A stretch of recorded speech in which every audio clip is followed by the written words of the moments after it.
A Tale of Two Cities, A Story of the French Revolution, by Charles Dickens. Book the First, Recalled to Life. Chapter 1. The Period. It was the best of times. It was the worst of times. It was the age of wisdom. It was the age of foolishness. It was the epoch of belief. It was the epoch of incredulity. It was the season of light. It was the season of darkness. It was the spring of hope. It was the winter of despair. We had everything before us. We had nothing before us. We were all going direct to heaven. We were all going direct the other way. In short, the period was so far like the present period that some of its noisiest authorities insisted on its being received, for good or for evil, in the superlative degree of comparison only. There were a king with a large jaw and a queen with a plain face on the throne of England. There were a king with a large jaw and a queen with a fair face on the throne of France. In both countries it was clearer than crystal to the lords of the state preserves of loaves and fishes that things in general were settled forever. It was the year of our Lord 1775. Spiritual revelations were conceded to England at that favored period, as at this. Mrs. Southcott had recently attained her 25th blessed birthday, of whom a prophetic private in the Life Guards had heralded the sublime appearance by announcing that arrangements were made for the swallowing up of London and Westminster. Even the Cock Lane ghost had been laid only a round dozen of years after rapping out its messages, as the spirits of this very year last past, supernaturally deficient in originality, rapped out theirs. Mere messages in the earthly order of events had lately come to the English crown and people, from a Congress of British subjects in America, which, strange to relate, have proved more important to the human race than any communications yet received through any of the chickens of the Cock Lane brood. France, less favored on the whole as to matters spiritual than her sister of the Shield and Trident, rolled with exceeding smoothness downhill, making paper money and spending it.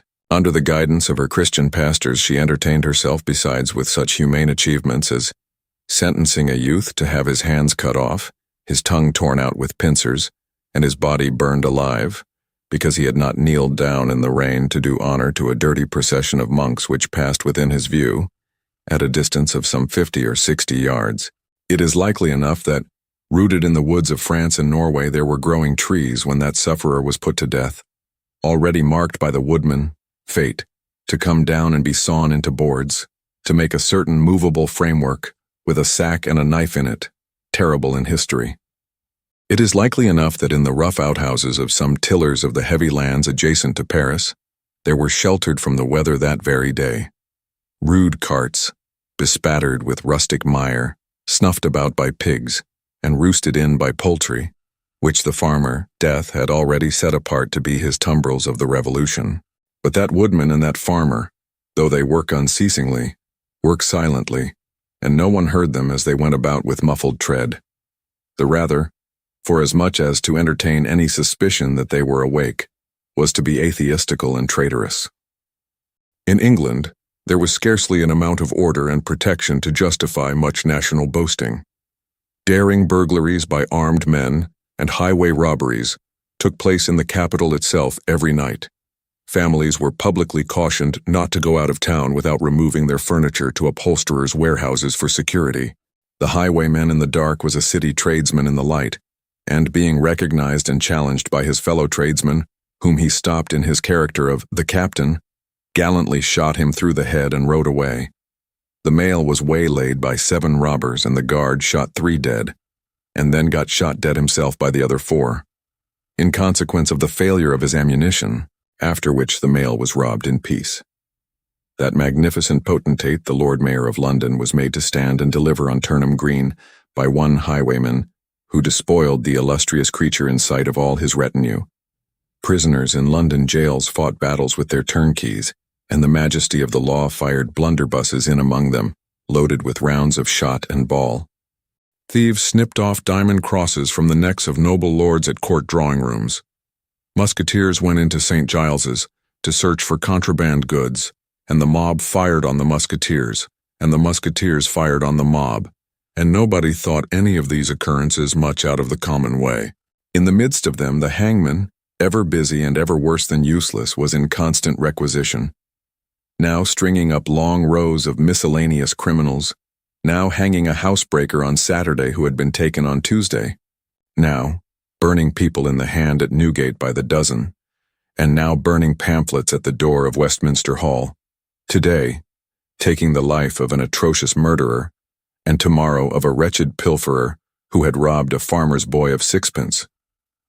All these things, and 1,000 like them, came to pass in and close upon the dear old year 1775.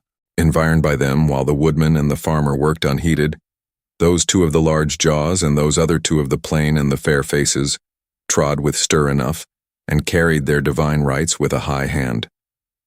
Thus did the year 1775 conduct their greatnesses, and myriads of small creatures, the creatures of this chronicle among the rest, along the roads that lay before them. Chapter 2. The Mail. It was the Dover road that lay on a Friday night late in November, before the first of the persons with whom this history has business.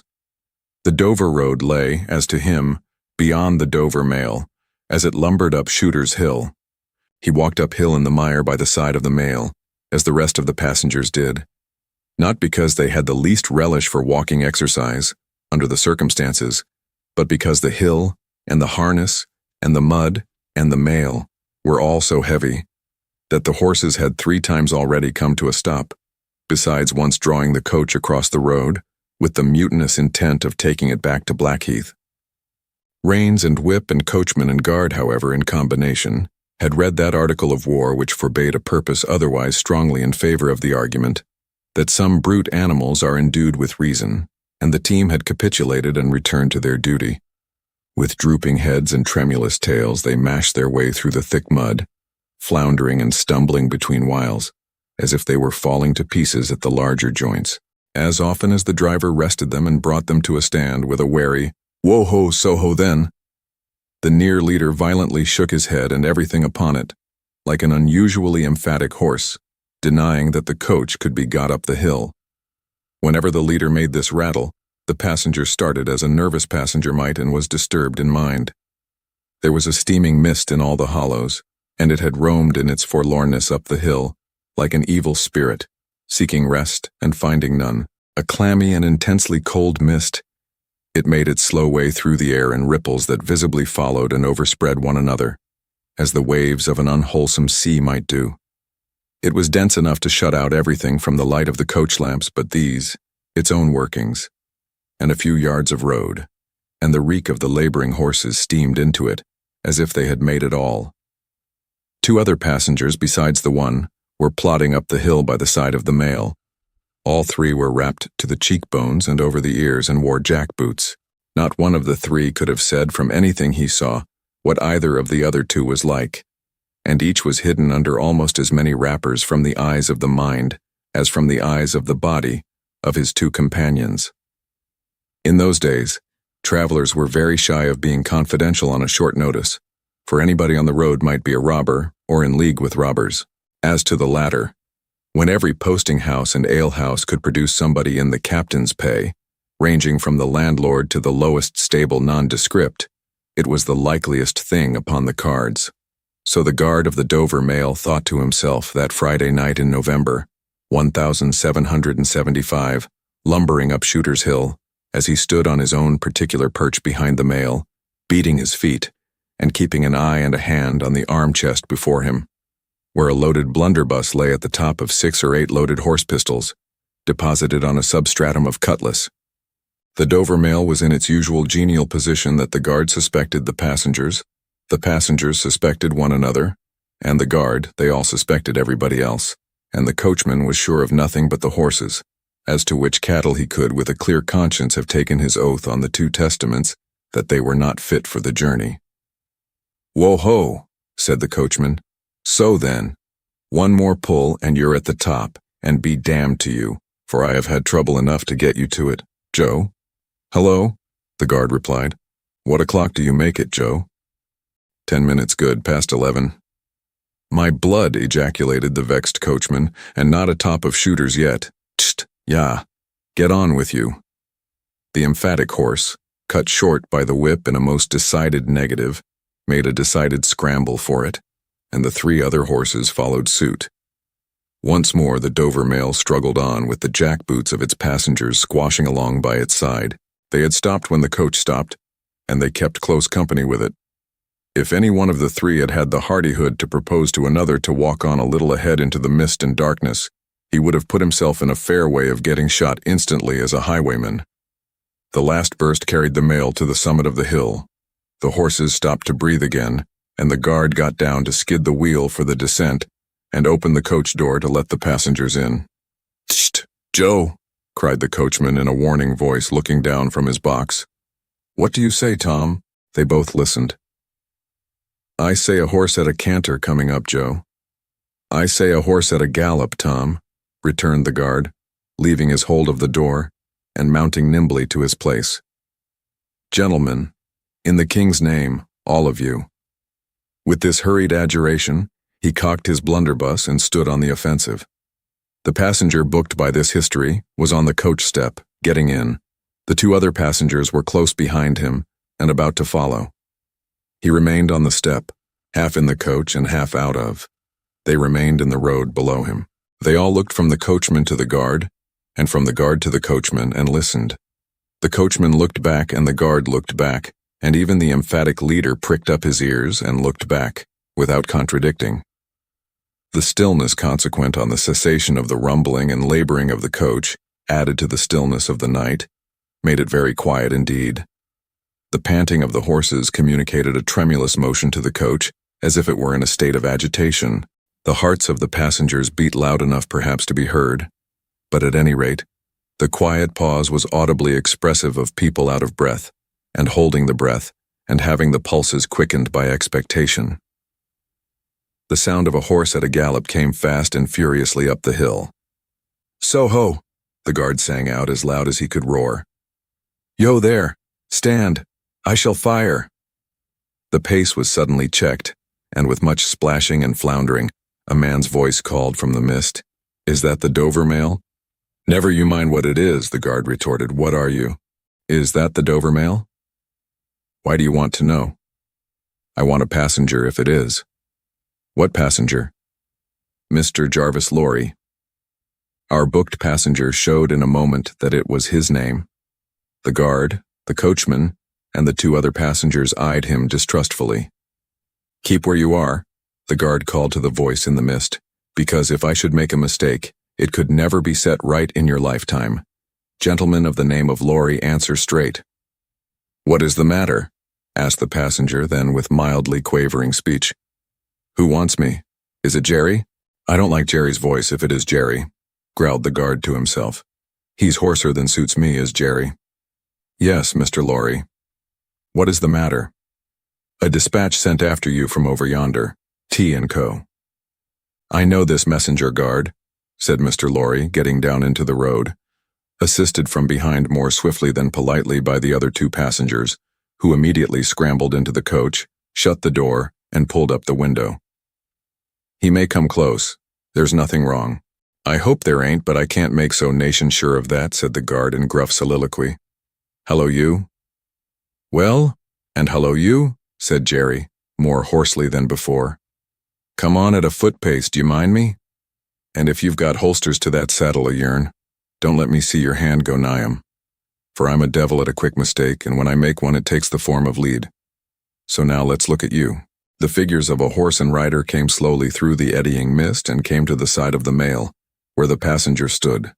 The rider stooped, and casting up his eyes at the guard, handed the passenger a small folded paper. The rider's horse was blown, and both horse and rider were covered with mud, from the hooves of the horse to the hat of the man. "Guard," said the passenger, in a tone of quiet business confidence. The watchful guard, with his right hand at the stock of his raised blunderbuss, his left at the barrel and his eye on the horseman, answered curtly, "Sir, there is nothing to apprehend. I belong to Tellson's Bank. You must know Tellson's Bank in London. I'm going to Paris on business. A crown to drink. I may read this?" "If so be as you're quick, sir." He opened it in the light of the coach lamp on that side, and read, first to himself and then aloud. Wait at Dover for Mamselle. It's not long, you see, guard. Jerry, say that my answer was, recalled to life. Jerry started in his saddle. That's a blazing strange answer too, said he at his hoarsest. Take that message back and they will know that I received this as well as if I wrote. Make the best of your way. Good night. With those words, the passenger opened the coach door and got in, not at all assisted by his fellow passengers, who had expeditiously secreted their watches and purses in their boots, and were now making a general pretense of being asleep, with no more definite purpose than to escape the hazard of originating any other kind of action. The coach lumbered on again with heavier wreaths of mist closing round it as it began the descent. The guard soon replaced his blunderbuss in his arm chest, and having looked to the rest of its contents, and having looked to the supplementary pistols that he wore in his belt, looked to a smaller chest beneath his seat in which there were a few smith's tools, a couple of torches, and a tinderbox, for he was furnished with that completeness that if the coach lamps had been blown and stormed out, which did occasionally happen, he had only to shut himself up inside, keep the flint and steel sparks well off the straw, and get a light with tolerable safety and ease if he were lucky in 5 minutes. Tom, softly over the coach roof. Hello, Joe. Did you hear the message? I did, Joe. What did you make of it, Tom? Nothing at all, Joe. That's a coincidence, too, the guard mused, for I made the same of it myself. Jerry, left alone in the mist and darkness, dismounted meanwhile, not only to ease his spent horse but to wipe the mud from his face and shake the wet out of his hat brim, which might be capable of holding about half a gallon.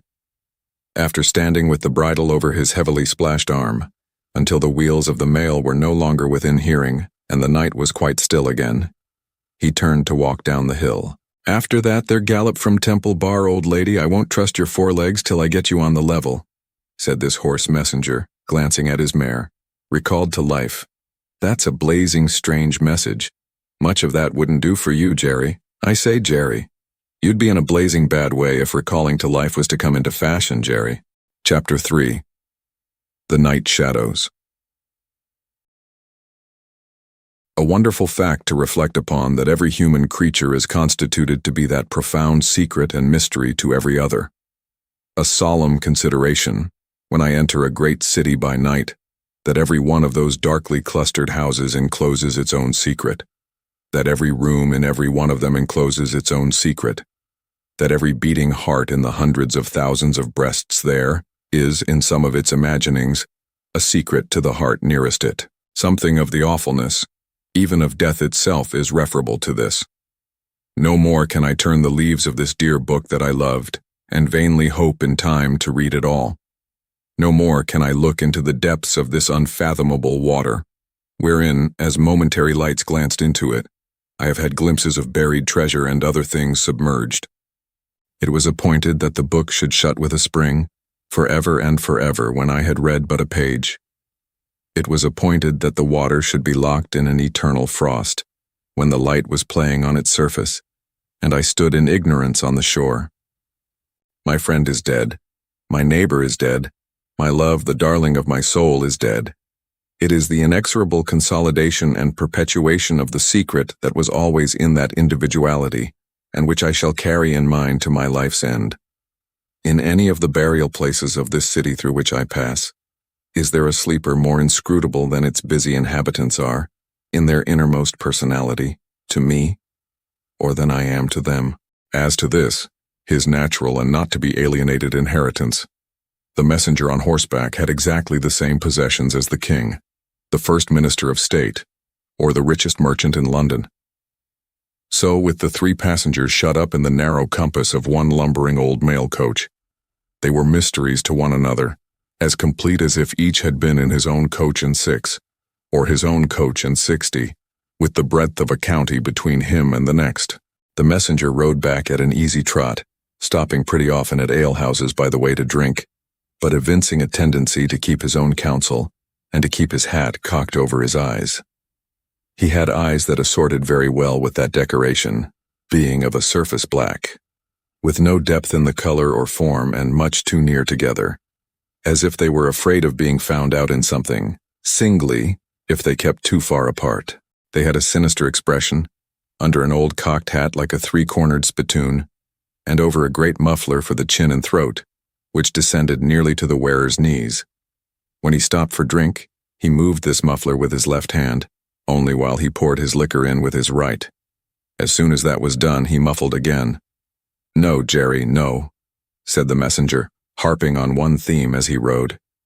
"It wouldn't do for you, Jerry. Jerry, you honest tradesman, it wouldn't suit your line of business," recalled. "Bust me if I don't think he'd been a-drinking." His message perplexed his mind to that degree that he was fain, several times, to take off his hat to scratch his head.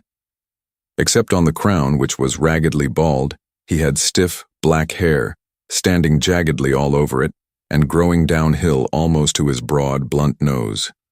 It was so like Smith's work, so much more like the top of a strongly spiked wall than a head of hair, that the best of players at leapfrog might have declined him, as the most dangerous man in the world to go over, while he trotted back with the message he was to deliver to the night watchman in his box at the door of Tellson's Bank, by Temple Bar, who was to deliver it to greater authorities within.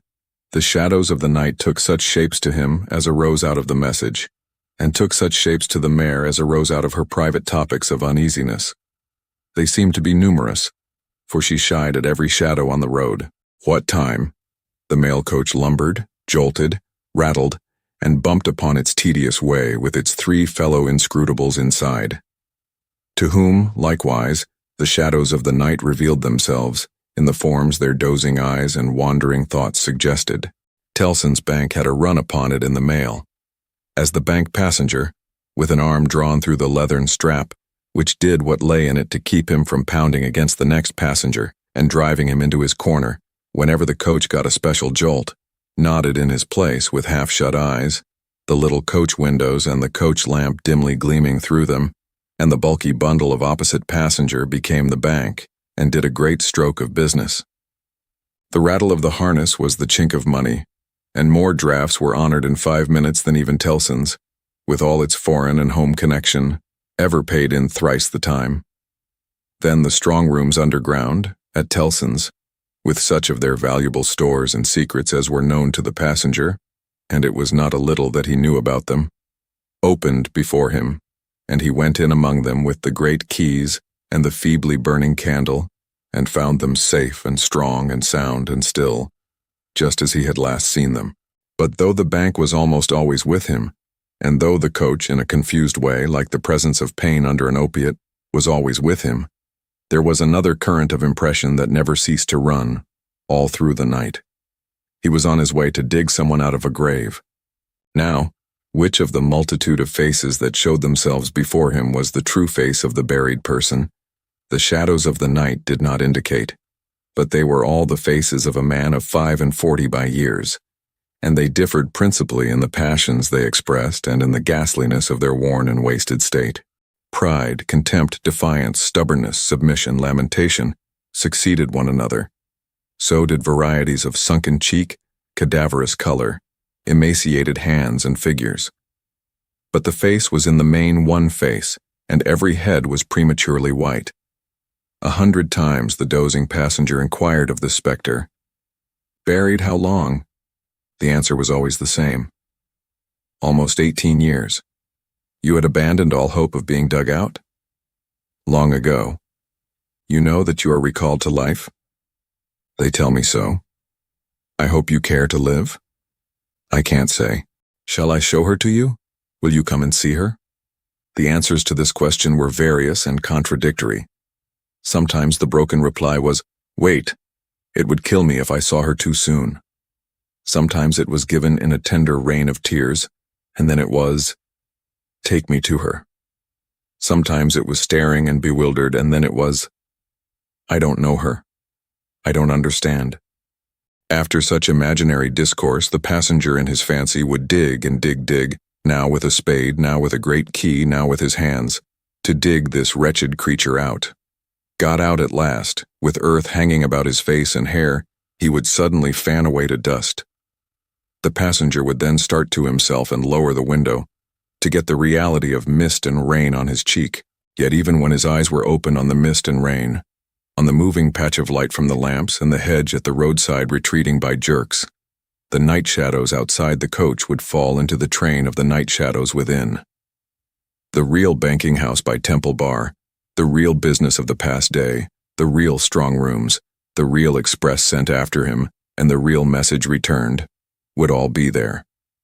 Out of the midst of them, the ghostly face would rise, and he would accost it again. Buried how long? Almost 18 years. I hope you care to live. I can't say.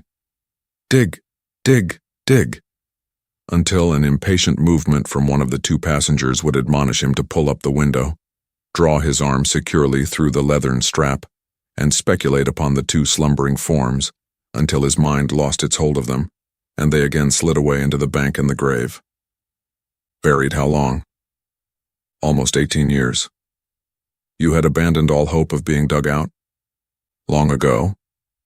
The words were still in his hearing as just spoken, distinctly in his hearing as ever spoken words had been in his life, when the weary passenger started to the consciousness of daylight and found that the shadows of the night were gone. He lowered the window and looked out at the rising sun. There was a ridge of plowed land with a plow upon it where it had been left last night when the horses were unyoked. Beyond, a quiet coppice wood, in which many leaves of burning red and golden yellow still remained upon the trees. Though the earth was cold and wet, the sky was clear, and the sun rose bright, placid, and beautiful. 18 years, said the passenger, looking at the sun. Gracious creator of day, to be buried alive for 18 years. Chapter 4. The Preparation. When the mail got successfully to Dover in the course of the forenoon, the head drawer at the Royal George Hotel opened the coach door as his custom was. He did it with some flourish of ceremony, for a mail journey from London in winter was an achievement to congratulate an adventurous traveler upon. By that time, there was only one adventurous traveler left to be congratulated, for the two others had been set down at their respective roadside destinations. The mildewy inside of the coach, with its damp and dirty straw, its disagreeable smell and its obscurity, was rather like a larger dog kennel. Mr. Lorry, the passenger, shaking himself out of it in chains of straw, a tangle of shaggy wrapper, flapping hat, and muddy legs, was rather like a larger sort of dog. There will be a packet to Calais tomorrow, drawer? Yes, sir, if the weather holds and the wind sets tolerable fair. The tide will serve pretty nicely at about 2 in the afternoon, sir. Bed, sir? I shall not go to bed till night, but I want a bedroom and a barber. And then breakfast, sir? Yes, sir. That way, sir, if you please. Show Concord. Gentleman's valise and hot water to Concord. Pull off gentleman's boots in Concord. You will find a fine sea coal fire, sir. Fetch barber to Concord. Stir about there now for Concord. The Concord bedchamber being always assigned to a passenger by the mail, and passengers by the mail being always heavily wrapped up from head to foot, the room had the odd interest for the establishment of the Royal George, that although but one kind of man was seen to go into it, all kinds and varieties of men came out of it.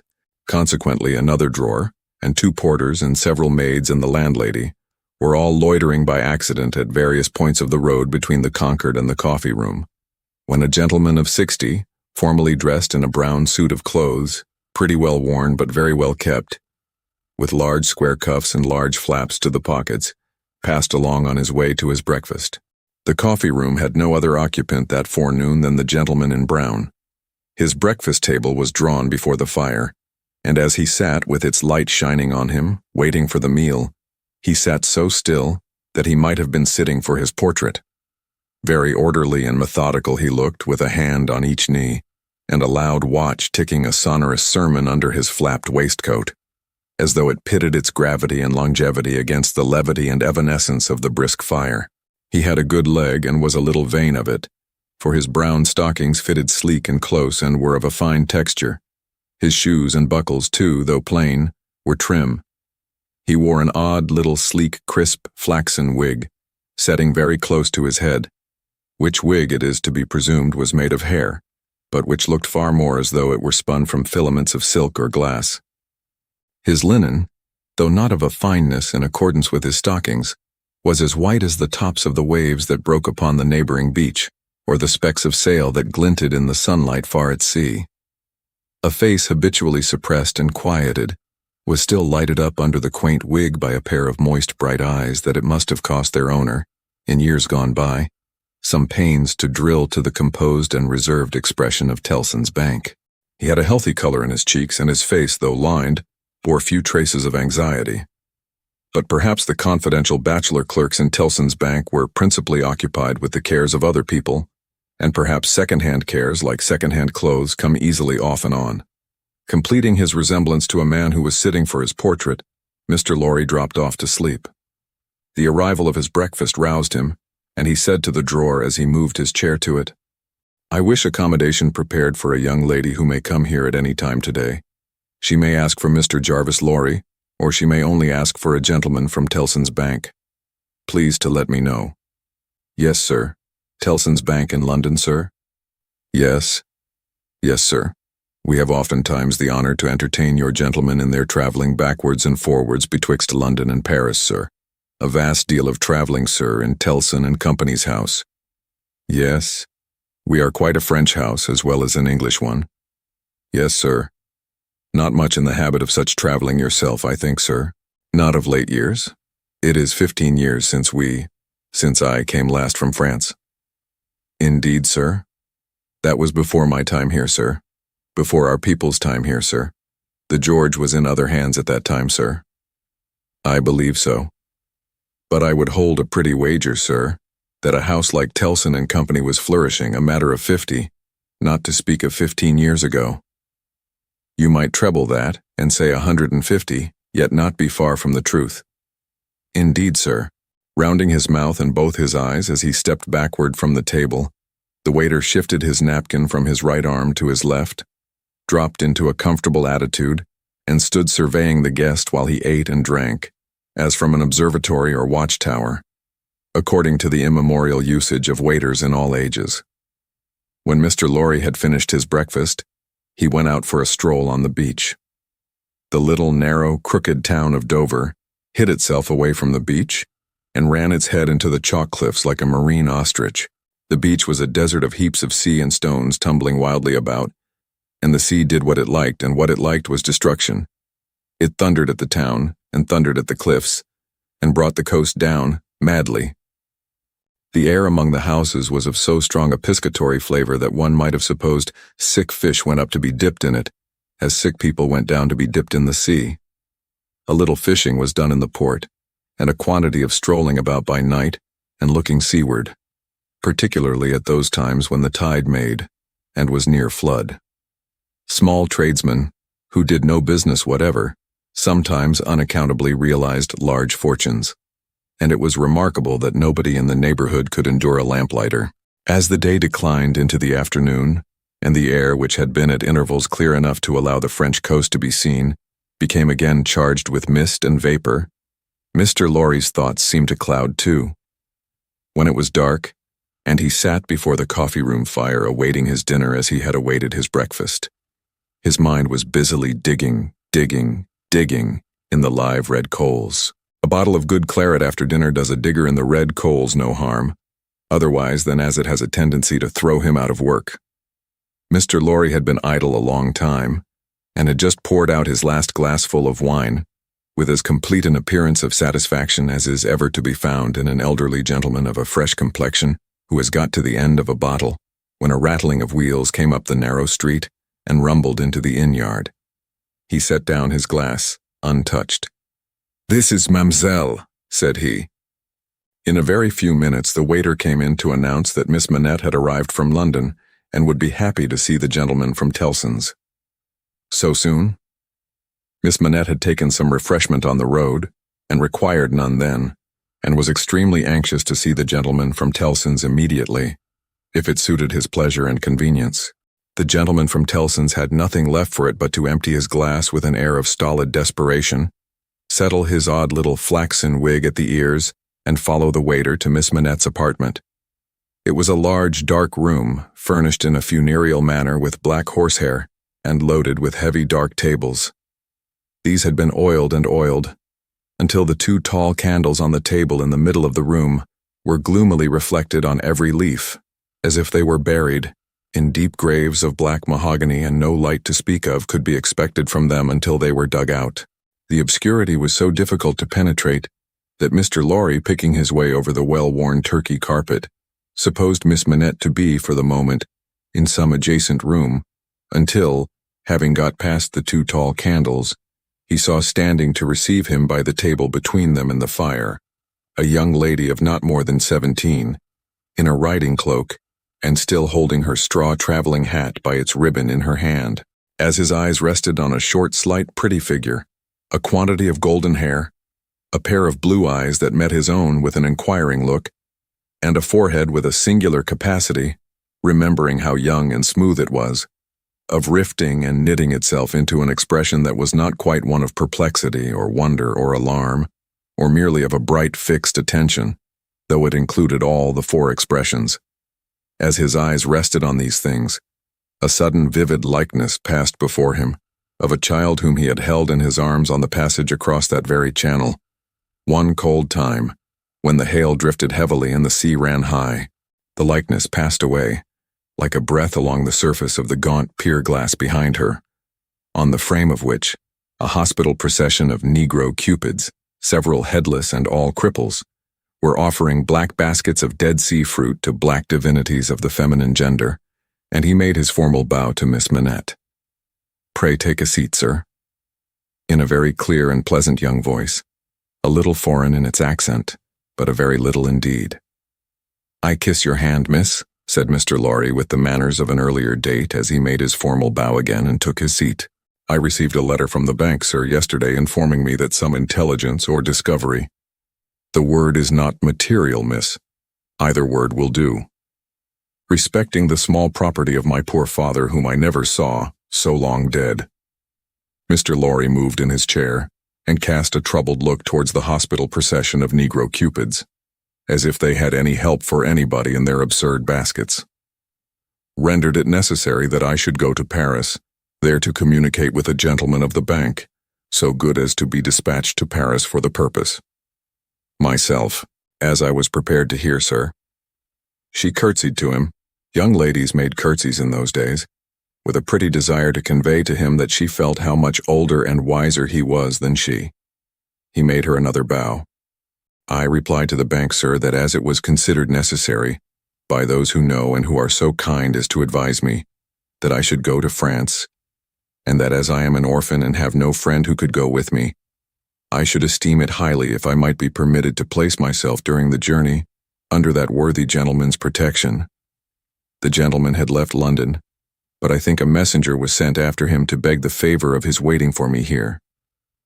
"I was happy," said Mr. Lorry, "to be entrusted with the charge. I shall be more happy to execute it. Sir, I thank you indeed. I thank you very gratefully.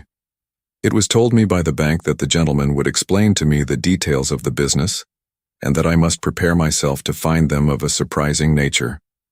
I have done my best to prepare myself, and I naturally have a strong and eager interest to know what they are." "Naturally," said Mr. Lorry. "Yes, After a pause, he added, again settling the crisp flaxen wig at the ears, "It is very difficult to begin." He did not begin, but in his indecision met her glance. The young forehead lifted itself into that singular expression, but it was pretty and characteristic, besides being singular, and she raised her hand, as if with an involuntary action she caught at, or stayed some passing shadow. "Are you quite a stranger to me, sir?" "Am I not?" Mr. Lorry opened his hands and extended them outwards with an argumentative smile. Between the eyebrows and just over the little feminine nose, the line of which was as delicate and fine as it was possible to be, the expression deepened itself as she took her seat thoughtfully in the chair by which she had hitherto remained standing. He watched her as she mused, and the moment she raised her eyes again went on. "In your adopted country, I presume, I cannot do better than address you as a young English lady, Miss Manette?" "If you please, sir." "Miss Manette, I am a man of business. I have a business charge to acquit myself of. In your reception of it, don't heed me any more than if I was a speaking machine. Truly, I am not much else. I will, with your leave, relate to you, miss, the story of one of our customers. Story. He seemed willfully to mistake the word she had repeated, when he added in a hurry, Yes, customers. In the banking business, we usually call our connection our customers. He was a French gentleman, a scientific gentleman, a man of great acquirements, a doctor. Not of Beauvais? Why, yes, of Beauvais. Like Monsieur Manette, your father, the gentleman was of Beauvais. Like Monsieur Manette, your father, the gentleman was of repute in Paris. I had the honor of knowing him there. Our relations were business relations, but confidential. I was at that time in our French house and had been, 20 years. At that time, I may ask, at what time, sir? I speak, miss, of 20 years ago. He married, an English lady, and I was one of the trustees. His affairs, like the affairs of many other French gentlemen and French families, were entirely in Tellson's hands. In a similar way I am, or I have been, trustee of one kind or other for scores of our customers. These are mere business relations, miss. There is no friendship in them, no particular interest, nothing like sentiment. I have passed from one to another in the course of my business life, just as I passed from one of our customers to another in the course of my business day. In short, I have no feelings. I am a mere machine. To go on, but this is my father's story, sir, and I begin to think, the curiously roughened forehead was very intent upon him, that when I was left an orphan through my mother's surviving my father only 2 years, it was you who brought me to England.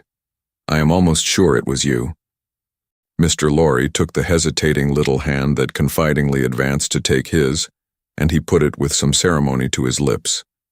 He then conducted the young lady straightway to her chair again, and holding the chair back with his left hand, and using his right by turns to rub his chin, pull his wig at the ears or point what he said, stood looking down into her face while she sat looking up into his. Miss Manette, it was I, and you will see how truly I spoke of myself just now in saying I had no feelings, and that all the relations I hold with my fellow creatures are mere business relations, when you reflect that I have never seen you since. No, you have been the ward of Tellson's house since, and I have been busy with the other business of Tellson's house since. Feelings, I have no time for them, no chance of them. I pass my whole life, miss, in turning an immense pecuniary mangle. After this odd description of his daily routine of employment, Mr. Lorry flattened his flaxen wig upon his head with both hands, which was most unnecessary, for nothing could be flatter than its shining surface was before, and resumed his former attitude. So far, miss, as you have remarked, this is the story of your regretted father. Now comes the difference. If your father had not died when he did, don't be frightened. How you start. She did indeed start, and she caught his wrist with both her hands. Pray, said Mr. Lorry in a soothing tone, bringing his left hand from the back of the chair to lay it on the supplicatory fingers that clasped him in so violent a tremble. Pray control your agitation.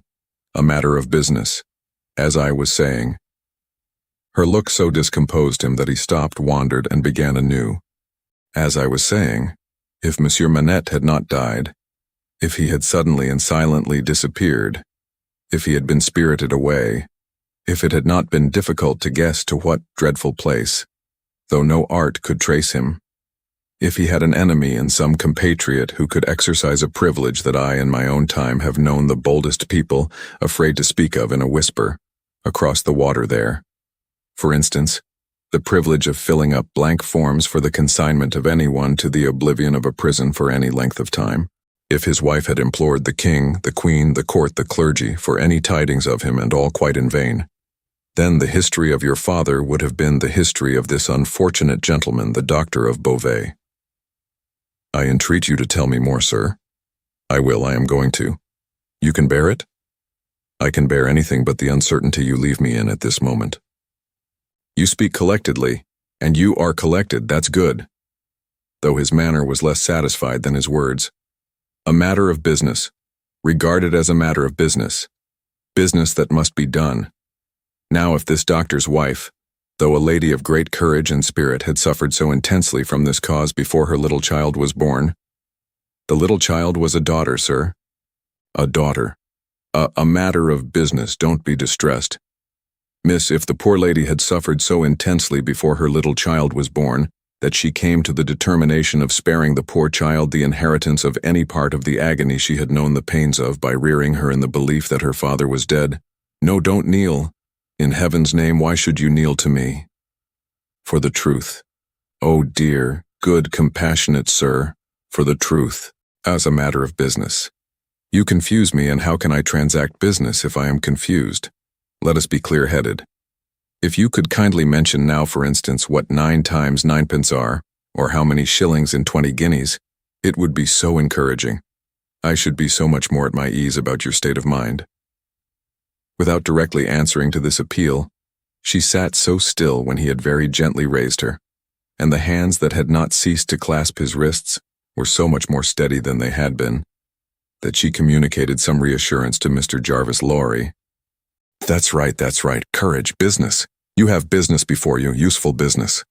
Miss Manette, your mother took this course with you, and when she died, I believe broken-hearted, having never slackened her unavailing search for your father, she left you at 2 years old to grow to be blooming, beautiful, and happy, without the dark cloud upon you of living in uncertainty whether your father soon wore his heart out in prison, or wasted there through many lingering years. As he said the words, he looked down with an admiring pity on the flowing golden hair, as if he pictured to himself that it might have been already tinged with gray. You know that your parents had no great possession, and that what they had was secured to your mother and to you. There has been no new discovery of money or of any other property, but— He felt his wrist held closer, and he stopped. The expression in the forehead which had so particularly attracted his notice, and which was now immovable, had deepened into one of pain and horror. But he has been found. He is alive. Greatly changed, it is too probable. Almost a wreck, it is possible, though we will hope the best. Still, alive. Your father has been taken to the house of an old servant in Paris, and we are going there. I, to identify him if I can. You, to restore him to life, love, duty, rest, comfort. A shiver ran through her frame, and from it through his. She said in a low, distinct, awe-stricken voice, as if she were saying it in a dream, I am going to see his ghost. It will be his ghost, not him. Mr. Lorry quietly chafed the hands that held his arm. There. See now, the best and the worst are known to you now. You are well on your way to the poor wronged gentleman, and with a fair sea voyage and a fair land journey, you will be soon at his dear side. She repeated in the same tone, sunk to a whisper, I have been free. I have been happy, yet his ghost has never haunted me. Only one thing more, said Mr. Lorry, laying stress upon it as a wholesome means of enforcing her attention. He has been found under another name, his own, long forgotten or long concealed. It would be worse than useless now to inquire which. Worse than useless to seek to know whether he has been for years overlooked or always designedly held prisoner. It would be worse than useless now to make any inquiries, because it would be dangerous. Better not to mention the subject, anywhere or in any way, and to remove him, for a while at all events, out of France. Even I, safe as an Englishman, and even Tellson's, important as they are to French credit, avoid all naming of the matter. I carry about me not a scrap of writing openly referring to it. This is a secret service altogether. My credentials, entries, and memoranda are all comprehended in the one line, recalled to life, which may mean anything. But what is the matter? She doesn't notice a word. Miss Manette, perfectly still and silent, and not even fallen back in her chair, she sat under his hand, utterly insensible, with her eyes open and fixed upon him, and with that last expression looking as if it were carved or branded into her forehead. So close was her hold upon his arm that he feared to detach himself lest he should hurt her. Therefore he called out loudly for assistance without moving. A wild-looking woman whom even in his agitation Mr. Lorry observed to be all of a red color, and to have red hair, and to be dressed in some extraordinary tight-fitting fashion, and to have on her head a most wonderful bonnet like a grenadier wooden measure, and good measure too, or a great Stilton cheese, came running into the room in advance of the inn servants, and soon settled the question of his detachment from the poor young lady, by laying a brawny hand upon his chest and sending him flying back against the nearest wall. I really think this must be a man, was Mr. Lorry's breathless reflection. simultaneously with his coming against the wall. "Why, look at you all," bawled this figure, addressing the inn servants. "Why don't you go and fetch things, instead of standing there staring at me? I'm not so much to look at, am I? Why don't you go and fetch things? I'll let you know, if you don't bring smelling salts, cold water, and vinegar. Quick, I will." There was an immediate dispersal for these restoratives, and she softly laid the patient on a sofa and tended her with great skill and gentleness, calling her "my precious" and "my bird," and spreading her golden hair aside over her shoulders with great pride and care. "And you in brown," she said, indignantly turning to Mr. Lorry. "Couldn't you tell her what you had to tell her without frightening her to death? Look at her, with her pretty pale face and her cold hands. Do you call that being a banker?" Mr. Lorry was so exceedingly disconcerted by a question so hard to answer that he could only look on at a distance, with much feebler sympathy and humility, while the strong woman, having banished the inn servants under the mysterious penalty of letting them know something not mentioned if they stayed there, staring, recovered her charge by a regular series of gradations, and coaxed her to lay her drooping head upon her shoulder. "I hope she will do well now," said Mr. Lorry. "No thanks to you in brown if she does, my darling pretty." "I hope," said Mr. Lorry after another pause of feeble sympathy and humility, "that you accompany Miss Manette to France?" "A likely thing, too," replied the strong woman. "If it was ever intended that I should go across salt water, do you suppose Providence would have cast my lot in an island?" This being another question hard to answer, Mr. Jarvis Lorry withdrew to consider it. Chapter 5. The Wine Shop. A large cask of wine had been dropped and broken in the street. The accident had happened in getting it out of a cart. The cask had tumbled out with a run, the hoops had burst, and it lay on the stones just outside the door of the wine shop, shattered like a walnut shell. All the people within reach had suspended their business or their idleness to run to the spot and drink the wine. The rough, irregular stones of the street, pointing every way, and designed, one might have thought, expressly to lame all living creatures that approached them, had dammed it into little pools. These were surrounded, each by its own jostling group or crowd, according to its size. Some men kneeled down, made scoops of their two hands joined, and sipped, or tried to help women, who bent over their shoulders to sip, before the wine had all run out between their fingers. Others, men and women, dipped in the puddles with little mugs of mutilated earthenware, or even with handkerchiefs from women's heads, which were squeezed dry into infants' mouths. Others made small mud embankments to stem the wine as it ran. Others, directed by lookers-on up at high windows, darted here and there, to cut off little streams of wine that started away in new directions. Others devoted themselves to the sodden and lee-dyed pieces of the cask, licking and even champing the moister wine-rotted fragments with eager relish. There was no drainage to carry off the wine, and not only did it all get taken up, but so much mud got taken up along with it, that there might have been a scavenger in the street, if anybody acquainted with it could have believed in such a miraculous presence. A shrill sound of laughter and of amused voices, voices of men, women, and children, resounded in the street while this wine game lasted. There was little roughness in the sport, and much playfulness. There was a special companionship in it, an observable inclination on the part of everyone to join some other one, which led, especially among the luckier or lighter-hearted, to frolicsome embraces, drinking of healths, shaking of hands, and even joining of hands and dancing, a dozen together. When the wine was gone and the places where it had been most abundant were raked into a gridiron pattern by fingers, these demonstrations ceased, as suddenly as they had broken out. The man who had left his saw sticking in the firewood he was cutting set it in motion again. The women who had left on a doorstep the little pot of hot ashes, at which she had been trying to soften the pain in her own starved fingers and toes, or in those of her child, returned to it. Men with bare arms, matted locks, and cadaverous faces, who had emerged into the winter light from cellars, moved away, to descend again, and a gloom gathered on the scene that appeared more natural to it than sunshine. The wine was red wine, and had stained the ground of the narrow street in the suburb of Saint-Antoine in Paris where it was spilled. It had stained many hands too, and many faces, and many naked feet, and many wooden shoes. The hands of the man who sawed the wood left red marks on the billets, and the forehead of the woman who nursed her baby was stained with the stain of the old rag she wound about her head again.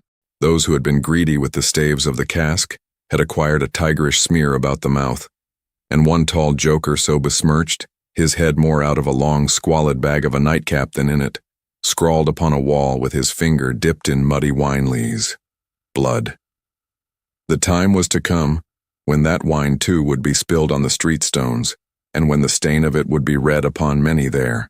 And now that the cloud settled on Saint Antoine, which a momentary gleam had driven from his sacred countenance, the darkness of it was heavy. Cold, dirt, sickness, ignorance, and want were the lords in waiting on the saintly presence. Nobles of great power, all of them, but most especially the last. Samples of a people that had undergone a terrible grinding and regrinding in the mill, and certainly not in the fabulous mill which ground old people young, shivered at every corner, passed in and out at every doorway, looked from every window, fluttered in every vestige of a garment that the wind shook. The mill which had worked them down was the mill that grinds young people old. The children had ancient faces and grave voices, and upon them, and upon the grown faces, and ploughed into every furrow of age and coming up afresh was the sigh. Hunger. It was prevalent everywhere. Hunger was pushed out of the tall houses, in the wretched clothing that hung upon poles and lines. Hunger was patched into them with straw and rag and wood and paper. Hunger was repeated in every fragment of the small modicum of firewood that the man sawed off. Hunger stared down from the smokeless chimneys and started up from the filthy street that had no offal, among its refuse, of anything to eat.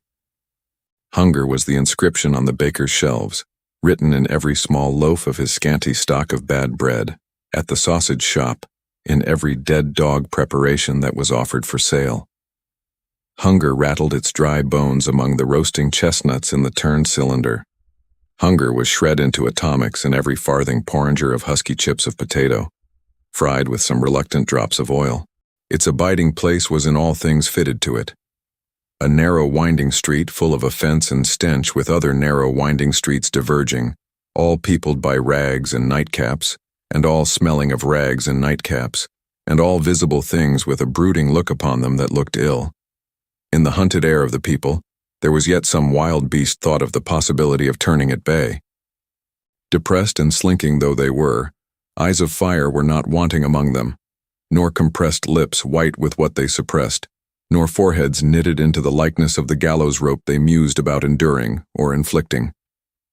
The trade signs, and they were almost as many as the shops, were all grim illustrations of want.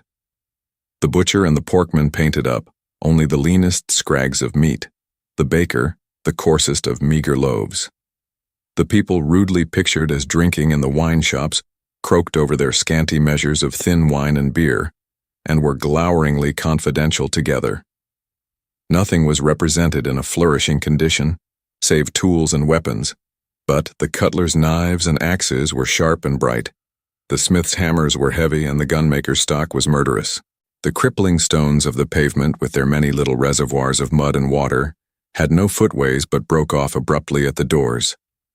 The kennel, to make amends, ran down the middle of the street, when it ran at all, which was only after heavy rains, and then it ran by many eccentric fits into the houses. Across the streets at wide intervals, one clumsy lamp was slung by a rope and pulley. At night, when the lamplighter had let these down, and lighted and hoisted them again, a feeble grove of dim wicks swung in a sickly manner overhead, as if they were at sea. Indeed they were at sea, and the ship and crew were in peril of tempest. For the time was to come when the gaunt scarecrows of that region should have watched the lamplighter, in their idleness and hunger, so long as to conceive the idea of improving on his method, and hauling up men by those ropes and pulleys to flare upon the darkness of their condition. But the time was not come yet, and every wind that blew over France shook the rags of the scarecrows in vain, for the birds, fine of song and feather, took no warning. The wine shop was a corner shop, better than most others in its appearance and degree, and the master of the wine shop had stood outside it, in a yellow waistcoat and green breeches, looking on at the struggle for the lost wine. "It's not my affair," said he with a final shrug of the shoulders. "The people from the market did it. Let them bring another." There, his eyes happening to catch the tall joker writing up his joke, he called to him across the way. "Say then, my Gaspar, what do you do there?" The fellow pointed to his joke with immense significance, as is often the way with his tribe. It missed its mark, and completely failed, as is often the way with his tribe too. "What now? Are you a subject for the mad hospital?" said the wine shop keeper, crossing the road and obliterating the jest with a handful of mud, picked up for the purpose and smeared over it. "Why do you write in the public streets? Is there, tell me thou, is there no other place to write such words in?" In his expostulation he dropped his cleaner hand, perhaps accidentally, perhaps not, upon the joker's heart. The joker rapped it with his own, took a nimble spring upward, and came down in a fantastic dancing attitude, with one of his stained shoes jerked off his foot into his hand and held out. A joker of an extremely, not to say wolfishly practical character, he looked under those circumstances. Put it on," said the other. "Call wine, wine, and finish there." With that advice he wiped his soiled hand upon the joker's dress, such as it was, quite deliberately, as having dirtied the hand on his account, and then recrossed the road and entered the wine shop. This wine shop keeper was a bull-necked, martial-looking man of 30, and he should have been of a hot temperament, for although it was a bitter day, he wore no coat, but carried one slung over his shoulder. His shirt sleeves were rolled up too, and his brown arms were bare to the elbows. Neither did he wear anything more on his head than his own crisply curling short dark hair. He was a dark man altogether, with good eyes and a good bold breadth between them. Good-humored looking on the whole, but implacable looking too. Evidently a man of a strong resolution and a set purpose. A man not desirable to be met, rushing down a narrow pass with a gulf on either side, for nothing would turn the man. Madame Defarge, his wife, sat in the shop behind the counter as he came in. Madame Defarge was a stout woman of about his own age, with a watchful eye that seldom seemed to look at anything, a large hand heavily ringed, a steady face, strong features, and great composure of manner. There was a character about Madame Defarge, from which one might have predicated that she did not often make mistakes against herself in any of the reckonings over which she presided. Madame Defarge, being sensitive to cold, was wrapped in fur, and had a quantity of bright shawl twined about her head, though not to the concealment of her large earrings. Her knitting was before her, but she had laid it down to pick her teeth with a toothpick. Thus engaged, with her right elbow supported by her left hand, Madame Defarge said nothing when her lord came in, but coughed just one grain of cough. This, in combination with the lifting of her darkly defined eyebrows over her toothpick by the breadth of a line, suggested to her husband that he would do well to look round the shop among the customers, for any new customer who had dropped in while he stepped over the way. The wine shop keeper accordingly rolled his eyes about, until they rested upon an elderly gentleman and a young lady, who were seated in a corner. Other company were there, 2 playing cards, 2 playing dominoes, 3 standing by the counter lengthening out a short supply of wine. As he passed behind the counter, he took notice that the elderly gentleman said in a look to the young lady, "This is our man." "What the devil do you do in that galley there?" said Monsieur Defarge to himself. "I don't know you." But he feigned not to notice the 2 strangers, and fell into discourse with the triumvirate of customers who were drinking at the counter. "How goes it, Jacques?" said one of these 3 to Monsieur Defarge. "Is all the spilt wine swallowed?" "Every drop, Jacques," answered Monsieur Defarge. When this interchange of Christian name was effected, Madame Defarge, picking her teeth with her toothpick, coughed another grain of cough, and raised her eyebrows by the breadth of another line. "It is not often," said the second of the 3, addressing Monsieur Defarge, "that many of these miserable beasts know the taste of wine, or of anything but black bread and death. Is it not so, Jacques?" "It is so, Jacques," Monsieur Defarge returned. At this second interchange of the Christian name, Madame Defarge, still using her toothpick with profound composure, coughed another grain of cough, and raised her eyebrows by the breadth of another line. The last of the three now said his say as he put down his empty drinking vessel and smacked his lips. Ah, so much the worse. A bitter taste it is that such poor cattle always have in their mouths, and hard lives they live, Jacques. Am I right, Jacques? You are right, Jacques, was the response of Monsieur Defarge. This third interchange of the Christian name was completed at the moment when Madame Defarge put her toothpick by, kept her eyebrows up, and slightly rustled in her seat. Hold, then. True, muttered her husband. Gentlemen, my wife. The three customers pulled off their hats to Madame Defarge, with three flourishes. She acknowledged their homage by bending her head and giving them a quick look. Then she glanced in a casual manner round the wine shop, took up her knitting with great apparent calmness and repose of spirit, and became absorbed in it. Gentlemen, said her husband, who had kept his bright eye observantly upon her. Good day. The chamber, furnished bachelor fashion, that you wished to see, and were inquiring for when I stepped out, is on the 5th floor. The doorway of the staircase gives on the little courtyard close to the left here, pointing with his hand, near to the window of my establishment. But now that I remember, one of you has already been there and can show the way. Gentlemen, adieu. They paid for their wine and left the place. The eyes of Monsieur Defarge were studying his wife at her knitting when the elderly gentleman advanced from his corner and begged the favor of a word. Willingly, sir, said Monsieur Defarge, and quietly stepped with him to the door. Their conference was very short, but very decided. Almost at the first word, Monsieur Defarge started and became deeply attentive. It had not lasted a minute when he nodded and went out. The gentleman then beckoned to the young lady, and they too went out. Madame Defarge knitted with nimble fingers and steady eyebrows, and saw nothing. Mr. Jarvis Lorry and Miss Manette, emerging from the wine shop thus, joined Monsieur Defarge in the doorway to which he had directed his own company just before. It opened from a stinking little black courtyard, and was the general public entrance to a great pile of houses, inhabited by a great number of people. In the gloomy tile-paved entry to the gloomy tile-paved staircase, Monsieur Defarge bent down on one knee to the child of his old master, and put her hand to his lips. It was a gentle action, but not at all gently done. A very remarkable transformation had come over him in a few seconds.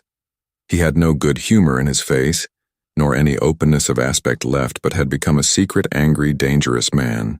It is very high. It is a little difficult. Better to begin slowly.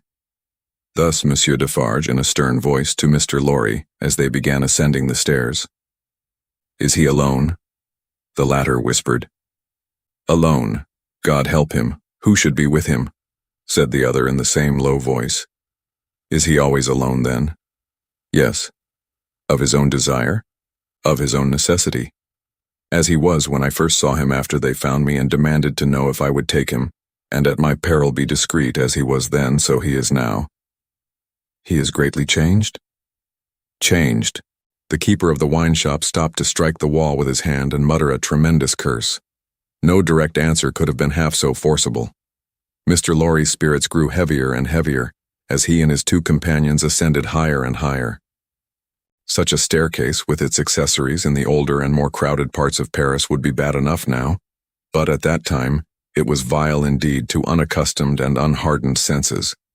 Every little habitation within the great foul nest of one high building, that is to say the room or rooms within every door that opened on the general staircase, left its own heap of refuse on its own landing, besides flinging other refuse from its own windows. The uncontrollable and hopeless mass of decomposition so engendered would have polluted the air, even if poverty and deprivation had not loaded it with their intangible impurities. The two bad sources combined made it almost insupportable. Through such an atmosphere, by a steep dark shaft of dirt and poison the way lay. Yielding to his own disturbance of mind, and to his young companion's agitation, which became greater every instant, Mr. Jarvis Lorry twice stopped to rest. Each of these stoppages was made at a doleful grating, by which any languishing good airs that were left uncorrupted seemed to escape, and all spoilt and sickly vapors seemed to crawl in. Through the rusted bars, tastes, rather than glimpses, were caught of the jumbled neighborhood, and nothing within range nearer or lower than the summits of the two great towers of Notre Dame had any promise on it of healthy life or wholesome aspirations. At last, the top of the staircase was gained, and they stopped for the third time. There was yet an upper staircase, of a steeper inclination and of contracted dimensions, to be ascended, before the garret story was reached. The keeper of the wine shop, always going a little in advance and always going on the side which Mr. Lorry took, as though he dreaded to be asked any question by the young lady, turned himself about here, and, carefully feeling in the pockets of the coat he carried over his shoulder, took out a key. "The door's locked then, my friend?" said Mr. Lorry, surprised. "Aye, yes," was the grim reply of Monsieur Defarge. "You think it necessary to keep the unfortunate gentleman so retired? I think it necessary to turn the key." Monsieur Defarge whispered it closer in his ear, and frowned heavily. "Why?" "Why? Because he has lived so long locked up that he would be frightened, rave, tear himself to pieces, die, come to I know not what harm, if his door was left open." "Is it possible?" exclaimed Mr. Lorry. "Is it possible?" repeated Defarge bitterly. "Yes, and a beautiful world we live in when it is possible, and when many other such things are possible, and not only possible but done, see you, under that sky there, every day. Long live the devil. Let us go on." This dialogue had been held in so very low a whisper that not a word of it had reached the young lady's ears. But by this time she trembled under such strong emotion, and her face expressed such deep anxiety, and above all such dread and terror, that Mr. Lorry felt it incumbent on him to speak a word or two of reassurance. "Courage, dear miss, courage, business. The worst will be over in a moment. It is but passing the room door, and the worst is over. Then all the good you bring to him, all the relief, all the happiness you bring to him, begin. Let our good friend here assist you on that side. That's well, friend Defarge. Come now, business, business." They went up slowly and softly. The staircase was short, and they were soon at the top. There, as it had an abrupt turn in it, they came all at once in sight of three men, whose heads were bent down close together at the side of a door, and who were intently looking into the room to which the door belonged, through some chinks or holes in the wall. On hearing footsteps close at hand, these three turned and rose, and showed themselves to be the three of one name who had been drinking in the wine shop. "I forgot them in the surprise of your visit," explained Monsieur Defarge. "Leave us, good boys, we have business here." The three glided by, and went silently down. There appearing to be no other door on that floor, and the keeper of the wine shop going straight to this one when they were left alone, Mr. Lorry asked him in a whisper with a little anger, "Do you make a show of Monsieur Manette?" "I show him, in the way you have seen, to a chosen few." "Is that well?" "I think it is well." "Who are the few? How do you choose them?" "I choose them as real men of my name. Jacques is my name, to whom the sight is likely to do good." "Enough. You are English. That is another thing. Stay there, if you please, a little moment." With an admonitory gesture to keep them back, he stooped and looked in through the crevice in the wall. Soon raising his head again, he struck twice or thrice upon the door, evidently with no other object than to make a noise there. With the same intention, he drew the key across it 3 or 4 times, before he put it clumsily into the lock and turned it as heavily as he could. The door slowly opened inward under his hand, and he looked into the room and said something. A faint voice answered something. Little more than a single syllable could have been spoken on either side. He looked back over his shoulder and beckoned them to enter. Mr. Lorry got his arm securely round the daughter's waist and held her, for he felt that she was sinking. A business, he urged, with a moisture that was not of business shining on his cheek. Come in. I'm afraid of it, she answered, shuddering. Of it? What? I mean of him, of my father. Rendered in a manner desperate, by her state and by the beckoning of their conductor, he drew over his neck the arm that shook upon his shoulder, lifted her a little, and hurried her into the room. He sat her down just within the door, and held her, clinging to him. Defarge drew out the key, closed the door, locked it on the inside, took out the key again, and held it in his hand. All this he did, methodically, and with as loud and harsh an accompaniment of noise as he could make. Finally, he walked across the room with a measured tread to where the window was. He stopped there and faced round. The garret, built to be a depository for firewood and the like, was dim and dark, for the window of dormer shape was in truth a door in the roof, with a little crane over it for the hoisting up of stores from the street, unglazed, and closing up the middle in two pieces like any other door of French construction. To exclude the cold, one half of this door was fast closed, and the other was opened but a very little way. Such a scanty portion of light was admitted through these means that it was difficult on first coming in to see anything, and long habit alone could have slowly formed in anyone the ability to do any work requiring nicety in such obscurity. Yet work of that kind was being done in the garret, for with his back towards the door and his face towards the window where the keeper of the wine shop stood looking at him, a white-haired man sat on a low bench, stooping forward and very busy, making shoes. Chapter 6. The Shoemaker. "Good day," said Monsieur Defarge, looking down at the white head that bent low over the shoemaking. It was raised for a moment, and a very faint voice responded to the salutation, as if it were at a distance. "Good day. You are still hard at work, I see."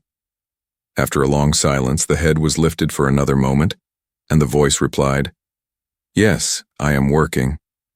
This time, a pair of haggard eyes had looked at the questioner, before the face had dropped again. The faintness of the voice was pitiable and dreadful. It was not the faintness of physical weakness, though confinement and hard fare no doubt had their part in it. Its deplorable peculiarity was that it was the faintness of solitude and disuse. It was like the last feeble echo of a sound made long and long ago. So entirely had it lost the life and resonance of the human voice, that it affected the senses like a once beautiful color faded away into a poor, weak stain. So sunken and suppressed it was, that it was like a voice underground. So expressive it was, of a hopeless and lost creature, that a famished traveler, wearied out by lonely wandering in a wilderness, would have remembered home and friends in such a tone before lying down to die. Some minutes of silent work had passed, and the haggard eyes had looked up again, not with any interest or curiosity, but with a dull mechanical perception, beforehand, that the spot where the only visitor they were aware of had stood was not yet empty. "I want," said Defarge, who had not removed his gaze from the shoemaker, "to let in a little more light here. You can bear a little more?" The shoemaker stopped his work, looked with a vacant air of listening at the floor on one side of him, then similarly at the floor on the other side of him, then upward at the speaker. "What did you say? You can bear a little more light?" "I must bear it if you let it in," laying the palest shadow of a stress upon the second word. The opened half-door was opened a little further, and secured at that angle for the time. A broad ray of light fell into the garret, and showed the workman with an unfinished shoe upon his lap, pausing in his labor. His few common tools and various scraps of leather were at his feet and on his bench. He had a white beard, raggedly cut, but not very long, a hollow face, and exceedingly bright eyes. The hollowness and thinness of his face would have caused them to look large, under his yet dark eyebrows and his confused white hair, though they had been really otherwise. But they were naturally large, and looked unnaturally so. His yellow rags of shirt lay open at the throat, and showed his body to be withered and worn. He, and his old canvas frock, and his loose stockings, and all his poor tatters of clothes, had, in a long seclusion from direct light and air, faded down to such a dull uniformity of parchment yellow, that it would have been hard to say which was which. He had put up a hand between his eyes and the light, and the very bones of it seemed transparent. So he sat, with a steadfastly vacant gaze, pausing in his work. He never looked at the figure before him, without first looking down on this side of himself, then on that, as if he had lost the habit of associating place with sound. He never spoke, without first wandering in this manner, and forgetting to speak. "Are you going to finish that pair of shoes today?" asked Defarge, motioning to Mr. Lorry to come forward. "What did you say? Do you mean to finish that pair of shoes today?" "I can't say that I mean to. I suppose so. I don't know." But the question reminded him of his work, and he bent over it again. Mr. Lorry came silently forward, leaving the daughter by the door. When he had stood for a minute or two by the side of Defarge, the shoemaker looked up. He showed no surprise at seeing another figure, but the unsteady fingers of one of his hands strayed to his lips as he looked at it. His lips and his nails were of the same pale lead color. And then the hand dropped to his work, and he once more bent over the shoe. The look and the action had occupied but an instant. "You have a visitor, you see," said Monsieur Defarge. "What did you say?" "Here is a visitor." The shoemaker looked up as before, but without removing a hand from his work. "Come," said Defarge. "Here is Monsieur who knows a well-made shoe when he sees one. Show him that shoe you are working at. Take it, Monsieur." Mr. Lorry took it in his hand. "Tell Monsieur what kind of shoe it is, and the maker's name." There was a longer pause than usual before the shoemaker replied, "I forget what it was you asked me. What did you say?" I said, "Couldn't you describe the kind of shoe for Monsieur's information?" "It is a lady's shoe. It is a young lady's walking shoe. It is in the present mode.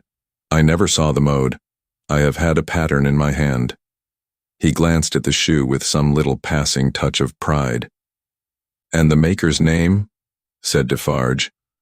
Now that he had no work to hold, he laid the knuckles of the right hand in the hollow of the left, and then the knuckles of the left hand in the hollow of the right, and then passed a hand across his bearded chin, and so on in regular changes, without a moment's intermission.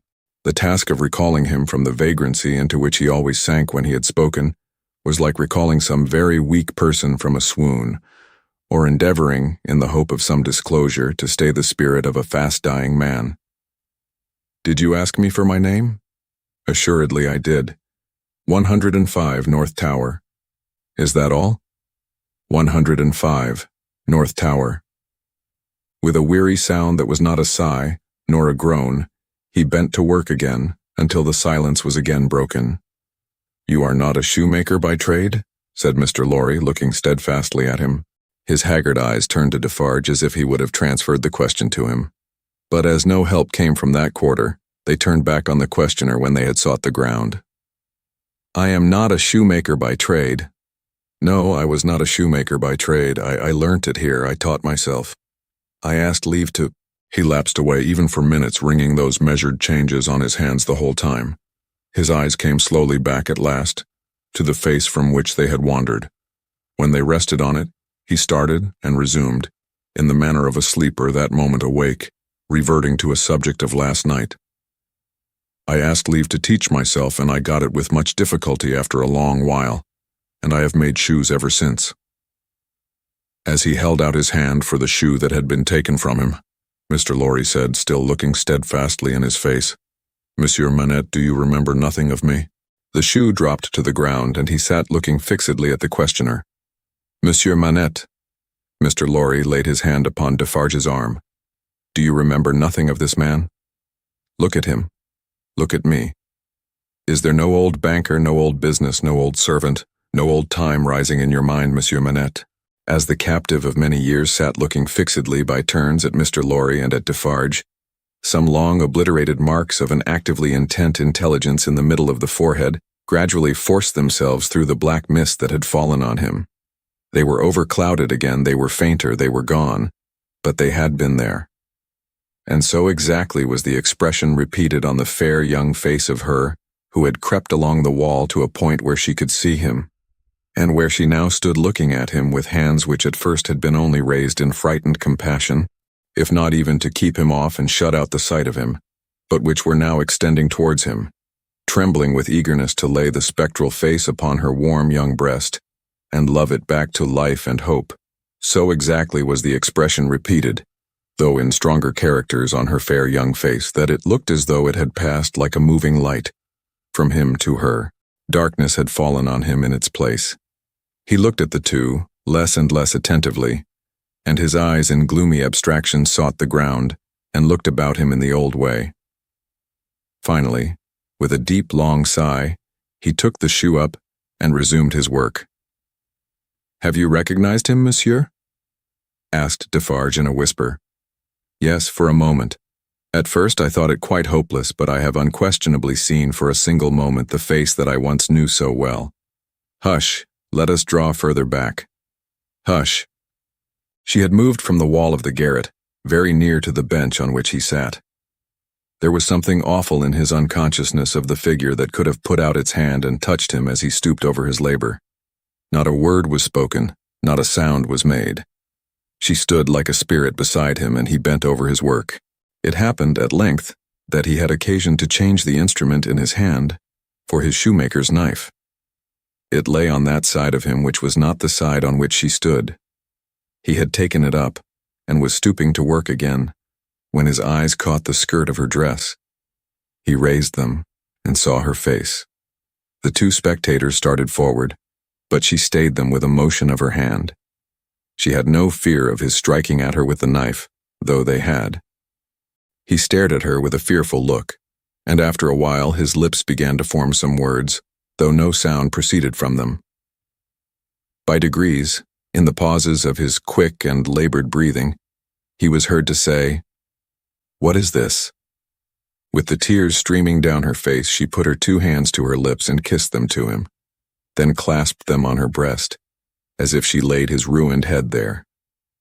"You are not the jailer's daughter?" She sighed, "No." "Who are you?" Not yet trusting the tones of her voice, she sat down on the bench beside him. He recoiled, but she laid her hand upon his arm. A strange thrill struck him when she did so, and visibly passed over his frame. He laid the knife down softly as he sat staring at her. Her golden hair, which she wore in long curls, had been hurriedly pushed aside and fell down over her neck. Advancing his hand by little and little, he took it up and looked at it. In the midst of the action he went astray, and with another deep sigh, fell to work at his shoemaking. But not for long. Releasing his arm, she laid her hand upon his shoulder. After looking doubtfully at it, 2 or 3 times, as if to be sure that it was really there, he laid down his work, put his hand to his neck and took off a blackened string with a scrap of folded rag attached to it.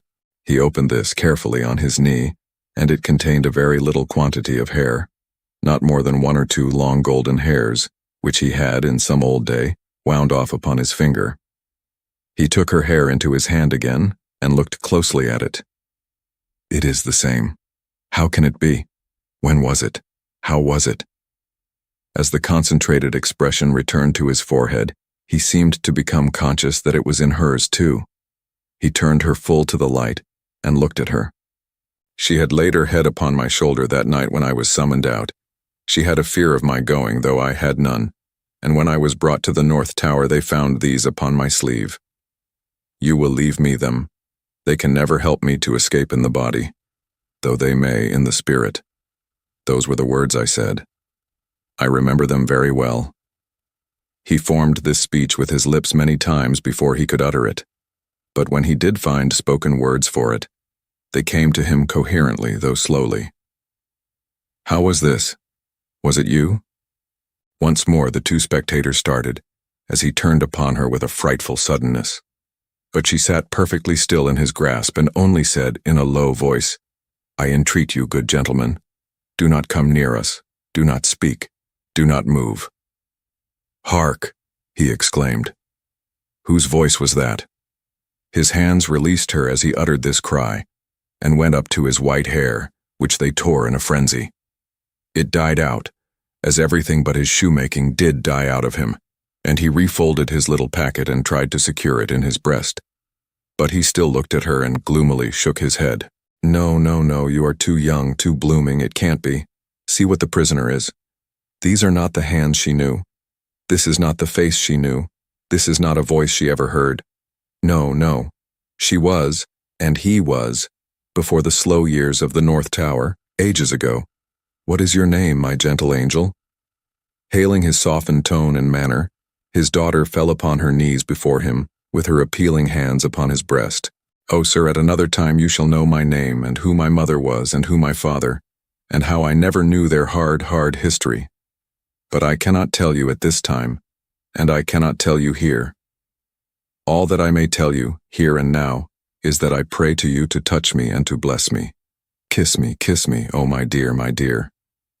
His cold white head mingled with her radiant hair, which warmed and lighted it as though it were the light of freedom shining on him.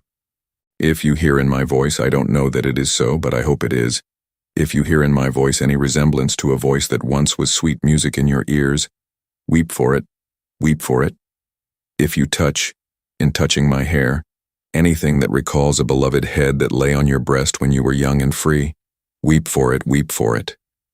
If, when I hint to you of a home that is before us, where I will be true to you with all my duty and with all my faithful service, I bring back the remembrance of a home long desolate, while your poor heart pined away, weep for it, weep for it."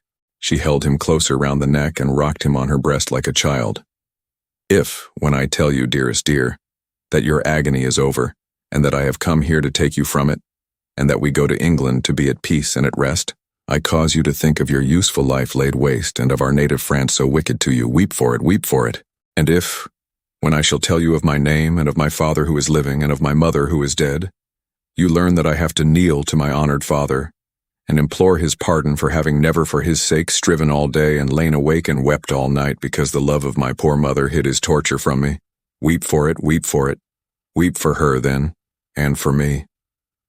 Good gentlemen, thank God. I feel his sacred tears upon my face and his sobs strike against my heart. Oh, see? Thank God for us, thank God."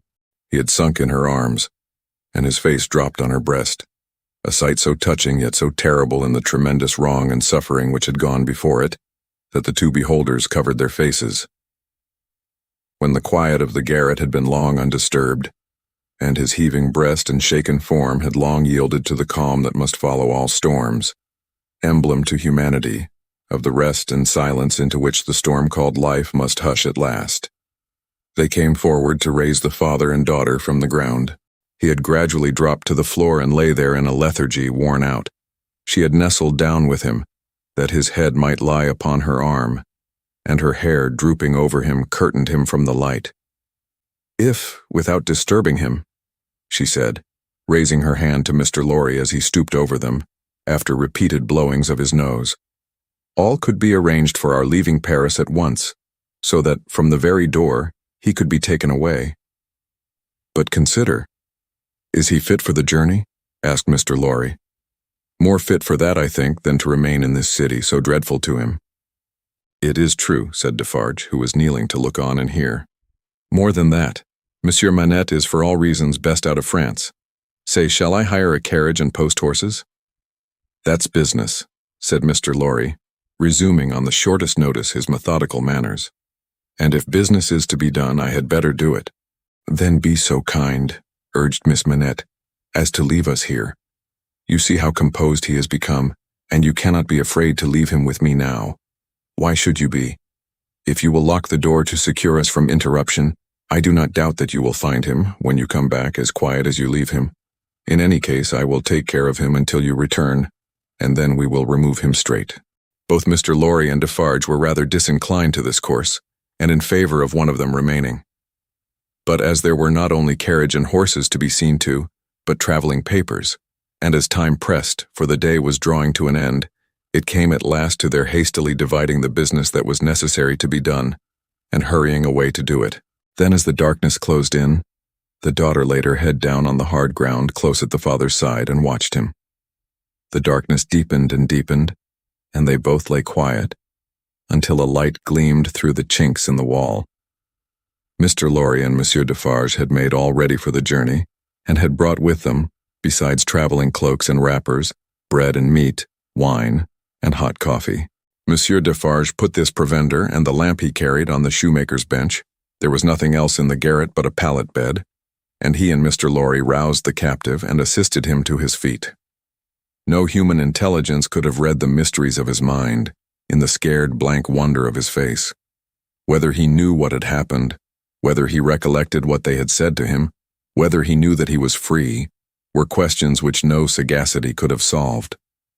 They tried speaking to him, but he was so confused and so very slow to answer that they took fright at his bewilderment and agreed for the time to tamper with him no more.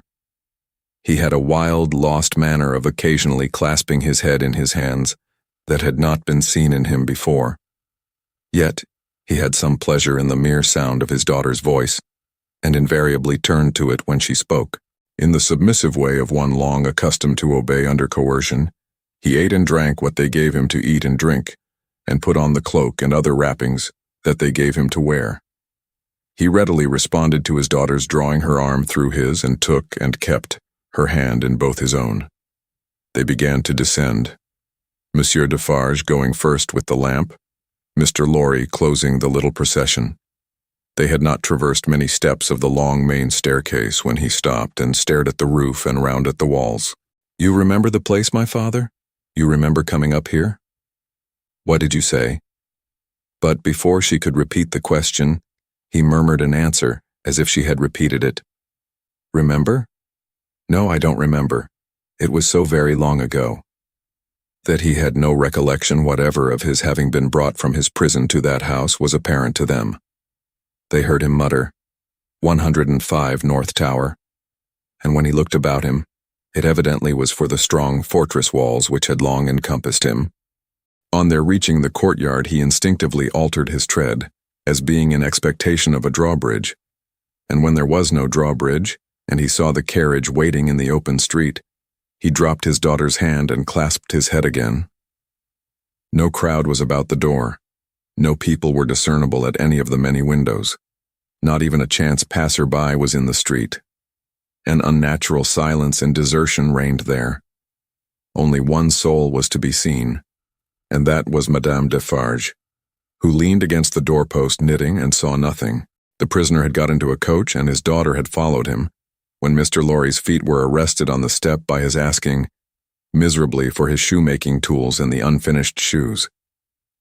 Madame Defarge immediately called to her husband that she would get them and went, knitting out of the lamplight, through the courtyard. She quickly brought them down and handed them in, and immediately afterwards leaned against the doorpost, knitting, and saw nothing. Defarge got upon the box and gave the word to the barrier. The postilion cracked his whip, and they clattered away under the feeble, over-swinging lamps. Under the over-swinging lamps, swinging ever brighter in the better streets and ever dimmer in the worse, and by lighted shops, gay crowds, illuminated coffee-houses and theater doors, to one of the city gates.